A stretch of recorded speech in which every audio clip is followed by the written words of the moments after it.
Hello everyone. तो कैसे हो सब लोग। Welcome to beginner series for all SSC exams. ये सीरीज़ मैंने उन लोगों के लिए स्टार्ट करी है जो 2024 में एसएससी की तैयारी करना चाहते हैं। एसएससी के किसी भी एग्ज़ाम को टारगेट आप कर रहे हैं, सीएचएसएल को, सीपीओ को, पर 6 महीने में आपको कोर्स तो कंप्लीट करना ही होगा। ऐसा नहीं है कि एग्ज़ाम अगर 2 महीने में आ रहा है तो आप ऐसा करके बैठो कि भी 2 महीने बाद मेरा एग्ज़ाम है, 2 महीने में मैं सिलेबस कंप्लीट कर लूँ। ऐसा नहीं हो सकता।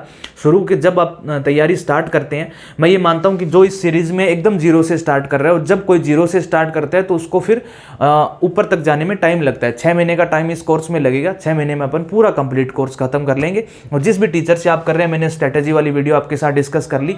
आज हमारा तीसरा दिन है।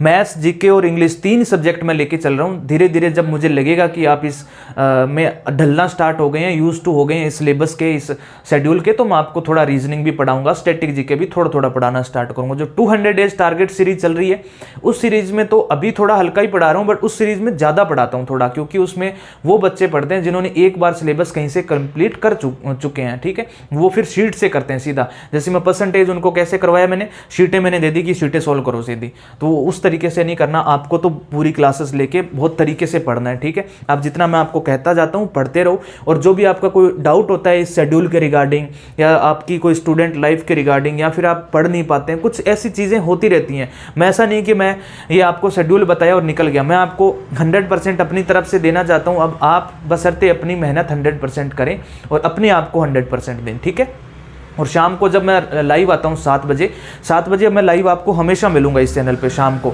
तो उस टाइम आप अपना कमेंट करके जो भी आपकी प्रॉब्लम होती है, जेन्युइन प्रॉब्लम, आपको लगता है कि मेरी पढ़ाई में ये बाधा डाल रही है, कोई ऐसी प्रॉब्लम है, वो मेरे साथ शेयर कर लिया करो।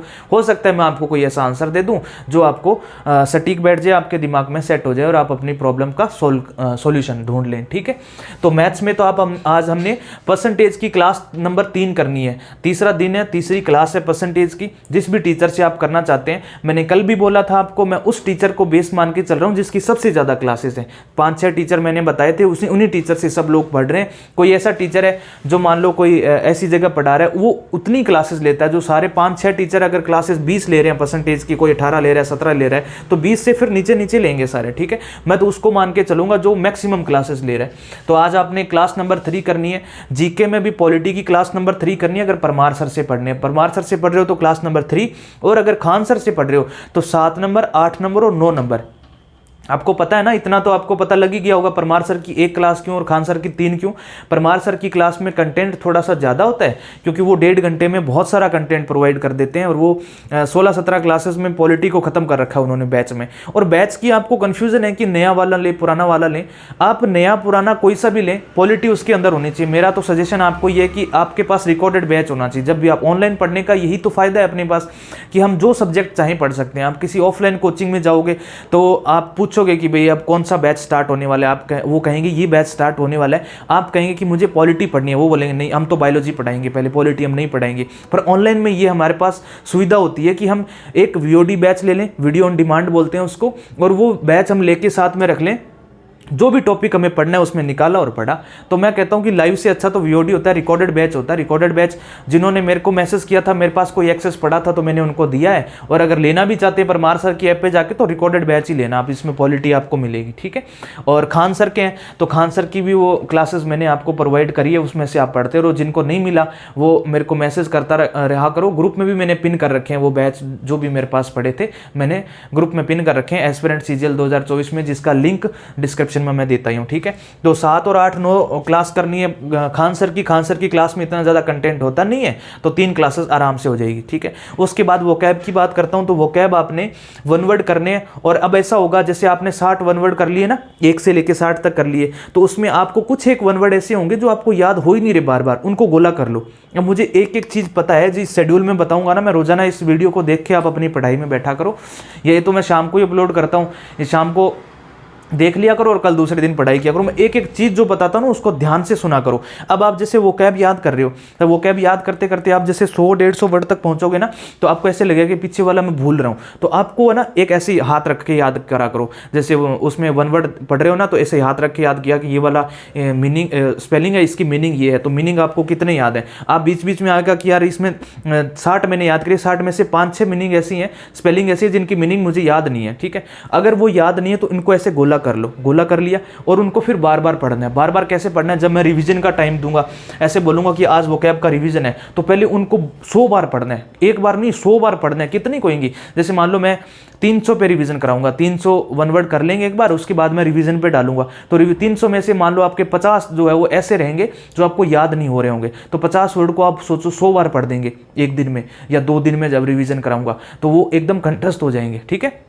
ये मेरा तरीका रहेगा आपको रिवीजन कराने का। तो वोकैब में 61 से 90 तक वन वर्ड करने, ब्लैक बुक से करने। ब्लैक बुक के बहुत सारे लोग पीडीएफ मांग रहे हैं, मेरी आपसे हाथ जोड़ के रिक्वेस्ट है, सिर्फ एक बुक आप अपनी ले लो। इस बुक में आपको इतना फायदा होने वाला है कि आप सामने बुक रखोगे तो आपको ऐसे ध्यान में रहेगा मेरे कौन सा वर्ड याद है कौन सा नहीं है। पीडीएफ में वोकैब याद नहीं होती हैं, पीडीएफ में बाकी सब चीज़ें हो सकती है, ग्रामर हो सकती है, मैथ्स हो सकती है, सब हो सकती है, लेकिन वोकैब का एक इतना सा छोटा सा वर्ड आपका वोकैब का छूट गया, वही एग्जाम में आ गया, क्या करोगे? एक एक उस ब्लैक बुक में से एक एक पेज याद कर लेना है हमने, एक एक वर्ड उसका रट देना है। एग्जाम में ब्लैक बुक से बाहर तो कुछ आएगा ही नहीं, वोकैब ब्लैक बुक के अंदर से ही आएगा। आज तक जितने ब्लैक बुक में वर्ड हैं दिए गए हैं उससे ही पूछा गया है एग्जाम में, और आगे भी उससे ही पूछा जाएगा। ठीक है, तो वोकैब आपको ब्लैक बुक से करनी है, बुक आपको ले लेनी है। रीडिंग आपको 30 मिनट करनी है।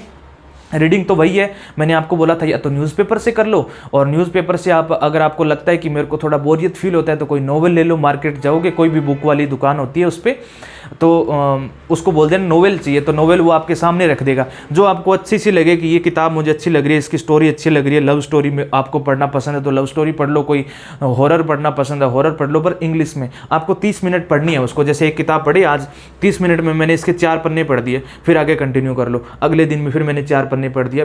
3 महीने तक मैं आपको रीडिंग कराऊंगा, उसके बाद में पैसेज पे आ जाऊंगा। पैसेज, PQRS, क्लोज टेस्ट इतने करेंगे।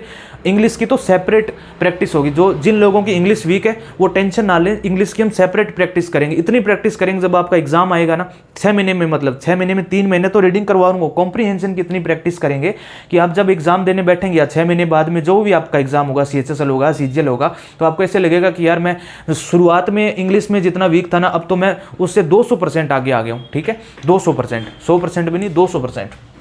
तो रीडिंग से इतना फर्क पड़ेगा। बाद में PQRS, पैसेज वगैरह मैं अपने आप मेरे हिसाब से करवा दूंगा। मॉक टेस्ट तीसरा देना है आज आपने। एक मॉक टेस्ट मैंने पहले दिन अपलोड किया था, उसको आपने सोल्व किया होगा।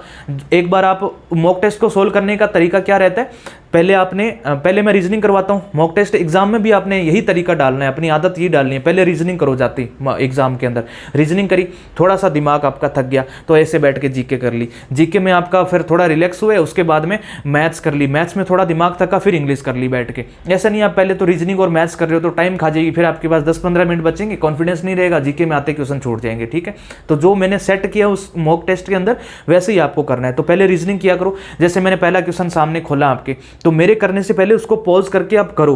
वो क्वेश्चन करा आपसे, हो गया, उसके हो गया तब तो उसको स्किप कर दो। ऐसे डबल टैप करके यूट्यूब पे स्किप हो जाता है ना, उस क्वेश्चन को स्किप कर दो, पूरे को आगे चले जाओ। अगर आपसे नहीं हुआ तो उसका सॉल्यूशन देख लो। ऐसे करना है आपको। और जीके और इंग्लिश है वो तो सामने बैठ के देखो, उसमें तो आपको ध्यान रहेगा कि मैं कौन से तरीके लगा रहा हूँ, किस तरीके से अप्रोच लगती है जीके, मैथ्स में, रीजनिंग में, हर तरीके से ना। ये मॉक टेस्ट आपका रामबाण साबित होने वाला है आपकी प्रिपरेशन का। इसको मत छोड़ देना। बस ये छोड़ दिया तो ये मानो कि मैं इस पूरे शेड्यूल में आपको बना के नहीं रख पाऊंगा। जो साल का जो टारगेट आप लेके चले ना कि मैंने 6 महीने में जनवरी, फरवरी से जून तक मैंने सिलेबस कंप्लीट करना है, वो इस मॉक की बहुत बड़ी अहमियत होगी। जिस दिन ये 6 महीनों में कितने मॉक हो जाएंगे, जितने भी हो जाएंगे, ये मॉक जिस दिन ये जून में आप लास्ट वाला मॉक दोगे 6 महीने के बाद का, तो आपको फील होगा कि मैंने पहला मॉक दिया था उसमें मुझे कुछ नहीं आ रहा था और लास्ट वाला दे रहा हूँ मुझे सब कुछ आ रहा है। आपका कॉन्फिडेंस बनेगा। और बीच बीच में भी मैं आपको इसकी अहमियत है जो बताता रहूँगा। कभी कभी मैं आपको वो वाला मॉक दिखाऊंगा सामने जो एग्जाम में आता है, और नए क्वेश्चन दिखाऊंगा, उसको कैसे अटेंड करना है सब बताऊंगा। बस ये मॉक मत छोड़ना आप, ठीक है, ये लगाते रहना। और तो बस इतना ही है। और अपने आप को भाई अब ये नहीं है कि आप 4 दिन तो आपने, एक दिन निकला है अभी तो, जनवरी का एक ही दिन निकला है, 2 दिन निकले, फिर तीसरे दिन कहीं आप ऐसा नहीं है कि छोड़ दो और भाग जाओ। भागना नहीं है। बस मेरा काम यही है, मैं आपको पकड़ के रखूँ, शेड्यूल के अंदर बना के रखूँ। और शेड्यूल के बाद में आप जब अपनी पढ़ाई करते हैं और शेड्यूल देखने के बाद में पढ़ाई करते हैं तो वो फिर आपकी तरफ से 100% होना चाहिए। उसमें फिर मैं नहीं कर सकता। ऐसा नहीं है कि फिर मैं आपको बोलूँ आके, वो शाम को लाइव तो 7 बजे आता ही हूँ। 7 बजे आके आप मुझसे पूछना हो तो कुछ पूछ लिया करो कि हाँ ठीक है भाई, ये दिक्कत आई हमें, या फिर मैथ्स में ये दिक्कत आ रही है, रीजनिंग में दिक्कत आ रही है, कुछ आपके दिमाग में कुछ नेगेटिव थॉट चल रहे हैं, कोई भी चीज़ आप शेयर कर सकते हो मुझसे, ठीक है। कोई डरने घबराने कोई चीज़ नहीं, शर्म किसी चीज़ से नहीं करनी है। ऐसे नहीं सोचना कि यार मैं ये चीज़ यहाँ क्यों पूछूँ, कोई देखेगा तो क्या पता वो देखने वाले का भी डाउट हो, आपकी वजह से उसका भी क्लियर हो जाए, ठीक है। तो ये चीज़ें आप शाम वाले लाइव में जो पूछ लिया करो मेरे से, ठीक है भाई। चलिए थैंक यू सो मच, मिलते हैं नेक्स्ट शेड्यूल के अंदर। Thank you so much, thank you.